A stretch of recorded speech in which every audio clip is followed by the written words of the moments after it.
Hello everyone.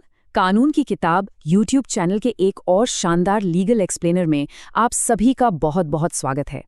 अगर आपने अभी तक इस चैनल को सब्सक्राइब नहीं किया है तो फटाफट इसे लाइक और सब्सक्राइब कर लें, क्योंकि आज हम जिस टॉपिक पर बात करने वाले हैं वो भारतीय सिविल न्याय प्रणाली का एकदम मूलभूत वास्तुशिल्प है, जिसे हम आर्किटेक्चरल ब्लूप्रिंट भी कह सकते हैं। जी हाँ, आज हम डिकोड करने जा रहे हैं सिविल प्रक्रिया संहिता 1908 यानी सीपीसी को। देखिए, ये संहिता 1 जनवरी 1909 को पूरे भारत में लागू हुई थी। अब आप सोच रहे होंगे कि इसकी इतनी ज़रूरत क्यों पड़ी। असल में इस यूनिफाइड कोड के लागू होने से पहले भारत का कानूनी परिदृश्य बहुत ही अस्त-व्यस्त और खंडित था। मान लीजिए, हर राज्य और हर रियासत के अपने अलग नियमों, तो कितनी कन्फ्यूजन होगी, राइट? भारी न्याय का समानता थी। इसीलिए एक ऐसा कानून बनाना जो पूरे देश को एक सूत्र में बांध सके कोई मामूली सुधार नहीं था, बल्कि ये उस वक्त की सबसे बड़ी ऐतिहासिक जरूरत थी। तो आज के इस एक्सप्लेनर का एजेंडा बहुत ही क्रिस्प है। हम इसे 5 हिस्सों में समझेंगे। पहला, प्रस्तावना। दूसरा, संरचनात्मक स्तंभ। तीसरा, मुकदमे की यात्रा। चौथा, इसकी आलोचनाएं। और पांचवा, इसमें किए गए सुधार। चलिए शुरू करते हैं। तो सबसे पहले बात करते हैं इसकी नींव की, यानी इसकी ऐतिहासिक पृष्ठभूमि और इसके मुख्य उद्देश्यों की। देखिए, कोई भी बड़ा कानून रातों रात नहीं बनता। इसकी टाइमलाइन काफी दिलचस्प है। ईस्ट इंडिया कंपनी के दौर में 1772 में वॉरेन हेस्टिंग्स के सुधारों से इसकी कहानी शुरू होती है। फिर 1859 में पहली सिविल प्रक्रिया संहिता बनी, जिसे 1882 में थोड़ा और सुधारा गया। लेकिन जैसे जैसे समाज बदला, जरूरतें भी बदली, और अंततः सर फ्रेडरिक पॉलोक की अध्यक्षता में एक ड्राफ्ट तैयार हुआ, जिसने हमें 1908 का ये फाइनल कोड दिया। यही वो नींव है जिस पर आज की हमारी पूरी न्याय व्यवस्था खड़ी है। अब आगे बढ़ते हैं और देखते हैं इसके स्ट्रक्चरल पिलर्स, यानी संरचनात्मक स्तंभ, धाराएं और आदेश। ये सीपीसी का सबसे स्मार्ट हिस्सा है। इस संहिता को बहुत ही वैज्ञानिक तरीके से 2 मुख्य भागों में बांटा गया है। पहले भाग में है 158 धाराएं, सेक्शंस, जो कानून के मूल सिद्धांतों को तय करती हैं। इन्हें बदलना आसान नहीं है, इसके लिए सीधे संसद की मंजूरी चाहिए। और वहीं दूसरे भाग में है 51 आदेश, ऑर्डर्स, जो कोर्ट के रोजमर्रा के कामकाज की प्रक्रिया बताते हैं। सबसे अच्छी बात, सुप्रीम कोर्ट या हाई कोर्ट अपनी जरूरत के हिसाब से इन आदेशों में खुद संशोधन कर सकते हैं। इसे कहते हैं शक्ति का एक बेहतरीन संतुलन। अगर हम सीपीसी के सबसे पावरफुल कॉन्सेप्ट की बात करें तो वो है सेक्शन 11 यानी रेस जुडिकाटा। अगर आप लॉ के स्टूडेंट हैं तो ये नाम आपके लिए नया नहीं होगा। इसका सीधा सा फंडा है, एक विवाद एक फैसला। अगर किसी सक्षम न्यायालय ने 2 पक्षों के बीच किसी विवाद पर एक बार अपना अंतिम फैसला सुना दिया है, तो आप उसी मुद्दे को लेकर उन्हीं लोगों के खिलाफ दोबारा केस फाइल नहीं कर सकते। जरा सोचिए, अगर ये नियम ना हो तो लोग एक ही बात पर जिंदगी भर कोर्ट के चक्कर काटते रहेंगे।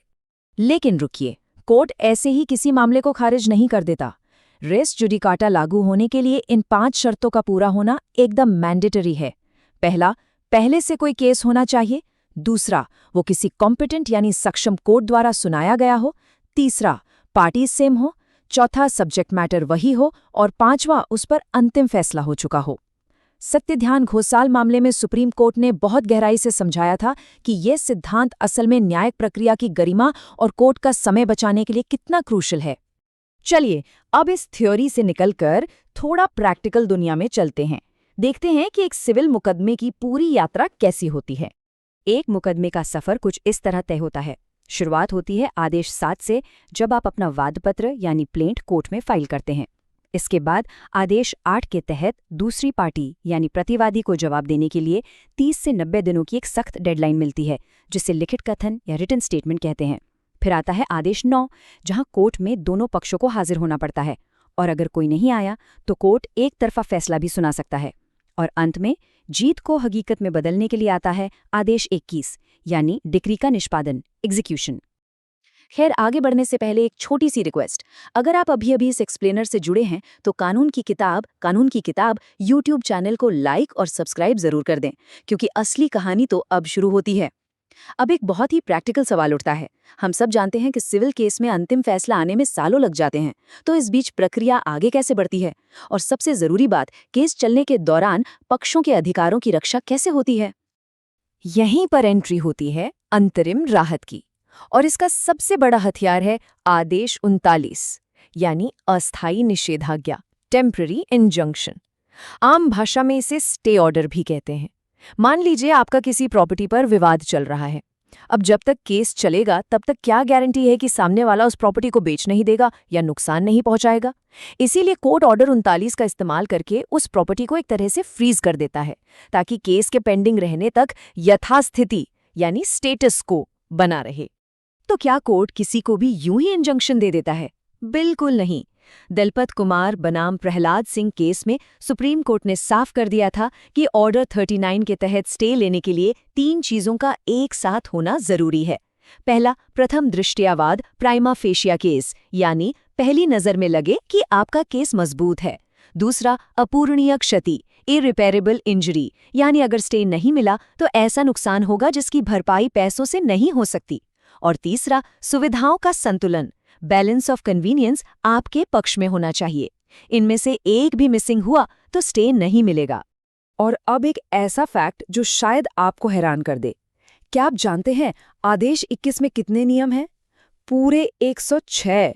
जी हाँ, ये पूरी सीपीसी का सबसे विशाल और सबसे जटिल आदेश है। जनक राज बनाम गुरदयाल सिंह केस में कोर्ट ने बहुत सही बात कही थी कि एक डिक्री धारक को असली न्याय तभी मिलता है जब उस डिक्री का सफलतापूर्वक निष्पादन होता है। मतलब सिर्फ कोर्ट रूम में केस जीत जाना काफी नहीं है, उस कागज की जीत को जमीन पर उतारना इस आदेश 21 का ही काम है। अब आते हैं इसके चौथे हिस्से पर। इतनी शानदार संरचना होने के बावजूद हर सिस्टम में कुछ कमियां होती ही हैं। आइए देखते हैं इस सिस्टम की आलोचनाएं क्या हैं और उन्हें सुधारने के लिए क्या किया गया है। अगर आप ध्यान से देखें तो इस संहिता का एक दोहरा चरित्र है। इसके फायदे बहुत हैं, जैसे ये पूरे देश में कानूनी एकरूपता लाती है और आदेश 33 के तहत गरीब तबके को मुफ्त न्याय का विकल्प भी देती है। लेकिन सिक्के का दूसरा पहलू क्या है? आलोचना इस बात की होती है कि आदेश 17 के तहत मिलने वाली बार बार की तारीखें यानी स्थगन सिस्टम को बहुत स्लो कर देते हैं। न्यायपालिका में देरी, भारी खर्चा और अपीलों की कभी खत्म न होने वाली चेन, ये कुछ ऐसी चुनौतियां हैं जिनसे आम आदमी आज भी जूझ रहा है। इस समस्या की गंभीरता को समझने के लिए आपको बस इस आंकड़े पर नजर डालनी है। लॉ कमीशन की 253 रिपोर्ट के मुताबिक भारत के सिविल न्यायालयों में 2.5 करोड़ से ज्यादा मामले पेंडिंग हैं। इसे सिर्फ एक नंबर की तरह मत देखिए, ये साफ साफ बताता है कि हमें इस पूरे ढांचे में बहुत तेजी से रिफॉर्म्स करने की जरूरत है। लेकिन अच्छी बात यह है कि सुधार हो रहे हैं। 1999 और 2002 में किए गए अमेंडमेंट्स ने टाइम लिमिट सेट करके स्पीडी ट्रायल्स को बढ़ावा दिया। फिर 2015 में स्पेशल कमर्शियल कोर्ट्स बनाए गए और कोविड के दौरान जो हुआ वो तो एक गेम चेंजर था। ओकोटेक केस में दिल्ली हाई कोर्ट ने वीडियो कॉन्फ्रेंसिंग को मान्यता देकर ई कोर्ट्स का रास्ता साफ कर दिया और हाल ही में 2023 के मीडिएशन एक्ट ने मामलों को कोर्ट के बाहर ही सुलझाने की व्यवस्था को और मजबूत किया है। अब हम अपने इस एक्सप्लेनर के आखिरी पड़ाव पर हैं। इन सभी प्रक्रियाओं और सुधारों का अल्टीमेट गोल क्या है? वो है न्याय तक पहुंच, access to justice. Imtiaz Ahmed बनाम उत्तर प्रदेश राज्य। इस ऐतिहासिक केस में सुप्रीम कोर्ट ने एक बहुत ही पावरफुल बात कही थी। कोर्ट ने स्पष्ट किया कि न्याय तक पहुंच सिर्फ एक सरकारी सुविधा या विशेषाधिकार नहीं है, बल्कि यह आपका मौलिक अधिकार, फंडामेंटल राइट है। ये राज्य की जिम्मेदारी है कि वो सुनिश्चित करे कि सीपीसी जैसे प्रक्रियात्मक कानून संविधान के अनुच्छेद 14 और 21 के तहत दिए गए हमारे अधिकारों की रक्षा करें, न कि न्याय पाने के रास्ते में खुद एक रुकावट बन जाए। तो नटशल में अगर कहें तो सीपीसी 1908 कोई धूल खाती हुई पुरानी किताब नहीं है, बल्कि ये एक लिविंग डॉक्यूमेंट है जो समाज और टेक्नोलॉजी के साथ खुद को बदल रहा है। आज के इस एक्सप्लेनर को देखने के लिए आपका बहुत बहुत शुक्रिया। जाने से पहले कानून की किताब यूट्यूब चैनल को सब्सक्राइब करना और इस वीडियो को लाइक करना बिल्कुल मत भूलिएगा। लेकिन जाते जाते आपके लिए एक सवाल छोड़े जा रहा हूँ। क्या आपको लगता है कि एआई और डिजिटल दुनिया के आज के दौर में 1908 का ये ढांचा भविष्य के विवादों को सुलझाने के लिए काफ़ी होगा, या हमें पूरी तरह से एक नए कानून की ज़रूरत है?